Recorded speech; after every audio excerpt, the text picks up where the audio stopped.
TV au cœur de l'actualité.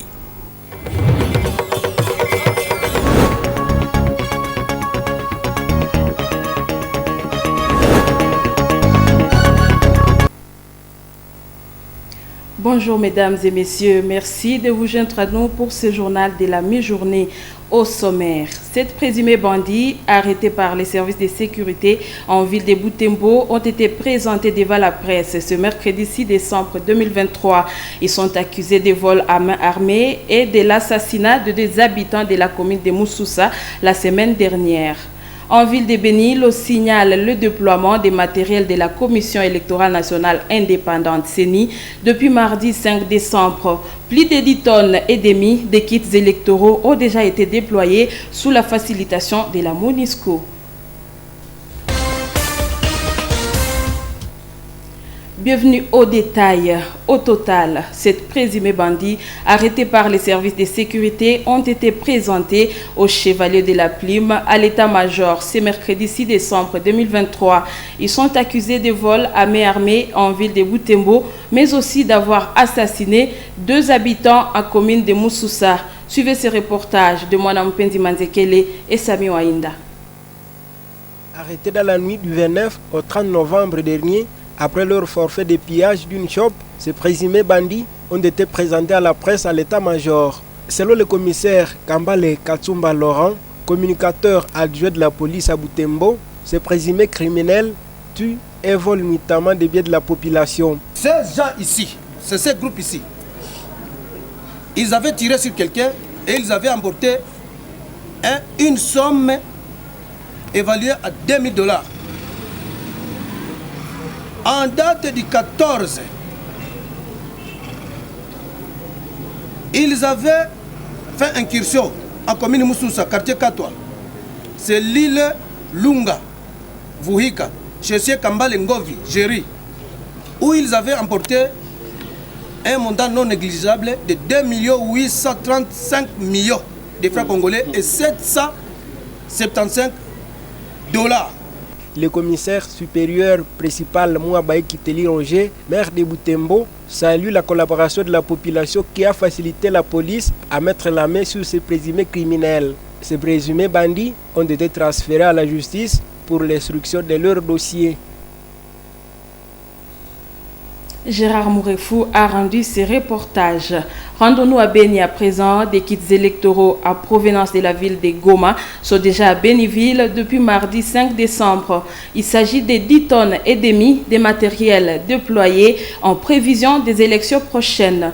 Le déploiement de ces kits a été facilité par la MONUSCO. Delphin Moupanda, notre permanent depuis Béni, nous en parle. 6 tonnes de matériel de la Commission électorale nationale indépendante CENI ont été réceptionnées mardi à Béni. À la demande de la CENI, la MONUSCO a acheminé de Goma pour Béni ce matériel destiné aux 4 antennes locales de la CENI dans l'espace Grand Nord Kivu, à savoir les villes de Béni et de Butembo et les territoires de Béni et de Lubero. Des rotations d'avions de la MONUSCO ont aussi été organisées et 6 tonnes de matériel électoral transporté. Il s'agit notamment des batteries, d'encre, des pagnes de polo de la CENI, des machines à voter, des kits informatiques, des rouleaux de papier pour imprimer les résultats ou encore du matériel pour la formation des membres des bureaux de vote et des dépouillements. Une 3e rotation est annoncée pour ce mercredi. Ce n'est pas la première fois que la MONUSCO apporte un appui logistique à la CENI dans le cadre des préparatifs pour les élections générales du 20 décembre 2023, indique Jacques Tobi Okala, chef de la division de l'information publique de la MONUSCO. Il indique que la MONUSCO avait déjà transporté par air 30,7 tonnes autres de matériel électoral de la CENI de Goma pour Béni grâce à cette rotation aérienne. À l'époque, c'était pour faciliter le lancement des opérations d'identification et d'enrôlement des électeurs. Des observateurs à long terme de la mission d'observation électorale CENCO-SCC sont en formation depuis mardi 5 décembre en diocèse de Butembo-Béni. Cette activité va se dérouler pendant 4 jours au bureau diocésain de la commission Justice et Paix à Butembo. Monsieur l'abbé Aurélien Kambale Rukwata, directeur diocésain de la commission Justice et Paix et de la commission diocésaine de ressources naturelles, a expliqué dans une interview avec Moto TV mercredi que ces observateurs ont pour rôle de suivre de plus près tout ce qui se déroule dans les bureaux de vote et d'en informer à qui des droits. Ceci dans l'objectif de s'imprégner de la crédibilité du vote. Suivez les propos de M. l'abbé Aurélien Rukwata, recueillis par Gérard Mourefou. Le rôle de ces observateurs, en fait, il s'agit de regarder ce qui se passe à travers un système qui est composé par des questionnaires auxquels ils répondent, voir tout ce qui s'est passé.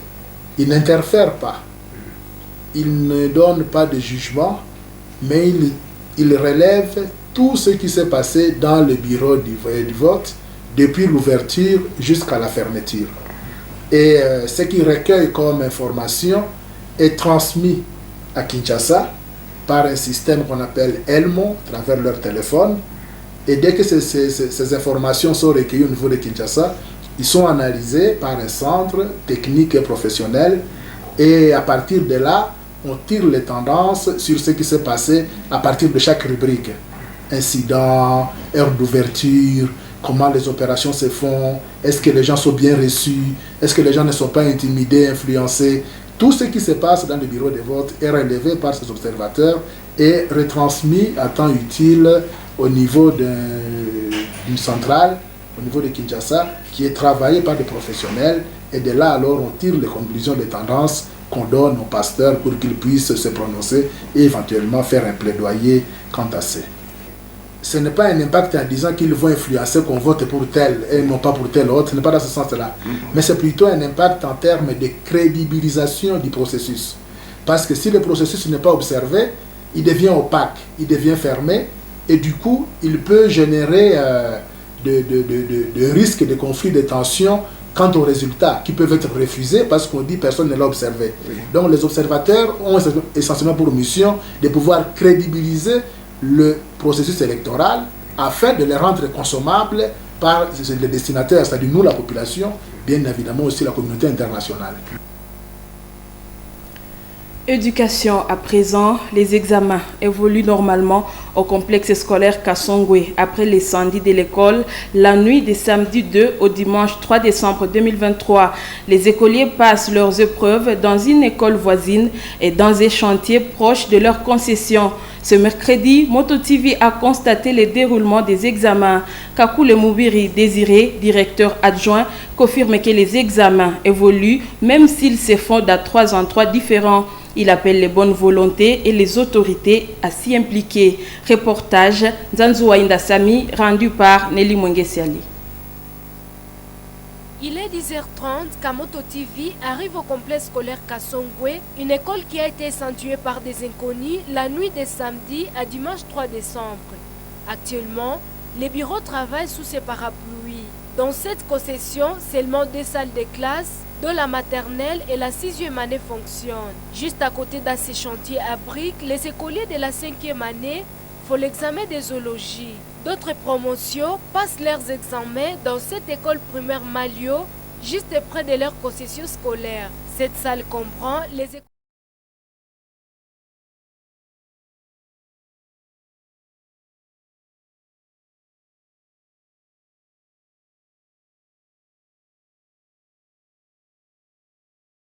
sont plus stressés. Il appelle les bonnes volontés et les autorités de leur venir en aide pour qu'après la détente de Noël, les écoliers suivent cours dans leur concession. Demandons aux autorités scolaires, tant que politico-administratives, qu'ils nous viennent au secours pour que nous puissions encore une fois reconstruire notre école, afin qu'après maintenant la détente, que les enfants viennent reprendre le cours dans leur possession afin qu'ils ne soient pas frustrés peut-être dans le milieu dans lequel ils n'étaient pas adaptés. Le complexe scolaire Kassongwe est situé à Selil Mukondo, quartier Kalemire, dans la commune Boulenguera. Parlons sécurité, retrait des troupes de la communauté de l'Afrique de l'Est et assez, les cessez-le-feu n'auraient plus raison d'être évoqués dans la guerre du M23 RDF en territoire de Rutshuru et Massissi. C'est ce que pense le chef des travaux Élisée Matesso, spécialiste en relations internationales. Il souhaite que l'armée congolaise s'assume pour restaurer la paix dans l'est du pays. Il l'a dit lors d'une interview accordée à Moto TV mardi 5 décembre. Nous vous convions de le suivre dans ce propos recueilli par Mwanam Penzi Manzekele.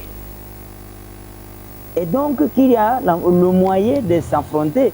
Et le phare de ceux qui se disaient qu'ils étaient en mode d'observation, en mode de cessez-le-feu, ce sont eux qui s'affrontent maintenant avec les M23. Je crois que si vous avez alors des correspondants ou des gens qui sont sur place, vous pouvez facilement constater que les affrontements déjà ont commencé. Et qui veut dire affrontement, veut dire qu'il y a encore l'hymne de l'arme sera encore chanté presque chaque jour, de côté avec FRDC M23 et de l'autre avec le M23 et le Wazalendo. Et c'est pourquoi vous trouvez que aussi la force est-africaine n'a pas aussi été en mesure de devenir efficace parce qu'il y a les Wazalendo aussi. Les Wazalendo, qui sont-ils? Vous savez, c'est aussi un piège que peut-être la RDC a fait tendre à l'East African Community de côté. Pourquoi? Parce que je l'estime, les Wazalendo ont été appelés à venir au secours parce qu'il y avait déjà une contradiction entre le FRDC, c'est-à-dire la RDC et le gouvernement, et l'East African Community. Et vous trouvez que la RDC a essayé de faire une sorte d'équation à l'East African Community en appelant ceux-là qui sont censés être aussi les opposants pour qu'ils viennent faire un appui à cette même RDC qu'ils combattent.